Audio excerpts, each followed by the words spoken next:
"That would require a very serious young man, though," she replied, playing along. He nodded slowly. "You're right about that." Ruth dismissed his remark and looked around the kitchen with its sturdy oak shelf and day clock over near the double sink. It was the same clock she'd stared at while having dinner here with her parents, following Tilly's unexplained and sudden exit. As Ruth recalled, the meal had been meant as a time to console her parents in particular, although Ruth had received solace too, simply by listening to Uncle Abner talk at the table. The man had a kindly way of expressing himself. "He seems to care about everyone no matter," her mother had always said of him. Presently, he reached to pour more coffee into his cup. "I expect your mother's holding her breath till she lays eyes on you again." This pleased Ruth. "And she'll be happy to see Tilly, too," she said, not certain it was true. Her uncle took his time responding, eyeing her carefully. "Yeah, the both of you," he said at last. This took her by surprise, since she'd wondered if her parents might still be upset about Tilly's leaving, and encouraging me to leave, too. She heard a knock at the back door, and Abner rose to answer it.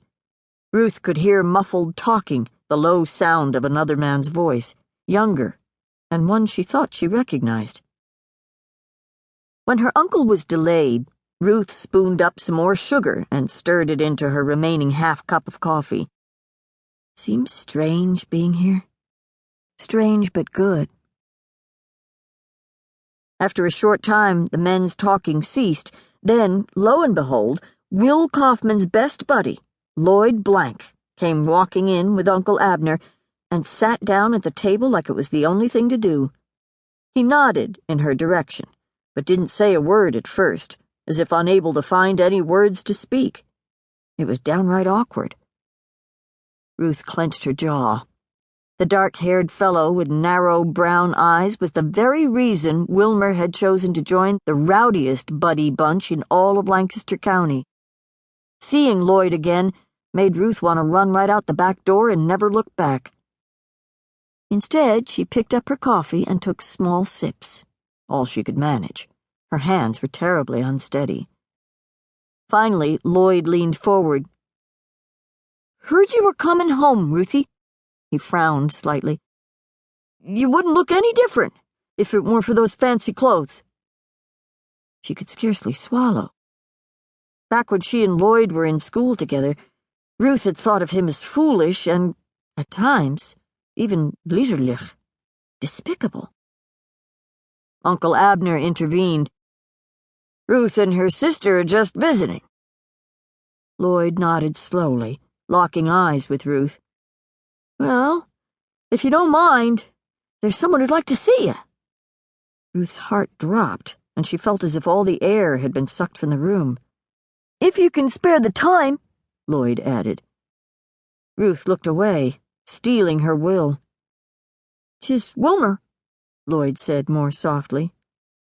"He's asking about you." She winced, and Lloyd's eyebrows wavered as if he'd noticed. Ruth glanced at her uncle, hoping for support. "What does Will want?" she asked Lloyd. "Oh, just to talk." Ruth spotted Tilly coming into the kitchen with Aunt Naomi and was relieved when she didn't have a chance to accept or decline. She pushed back her coffee cup and saucer as gently as possible, fingers trembling.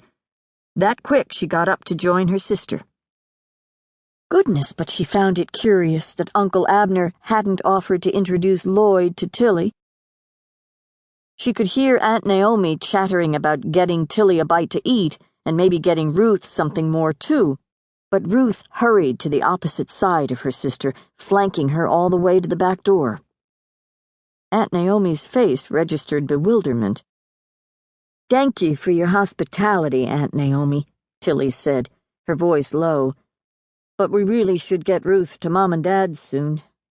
She glanced furtively toward the kitchen, and Ruth guessed she wondered what Lloyd was up to that made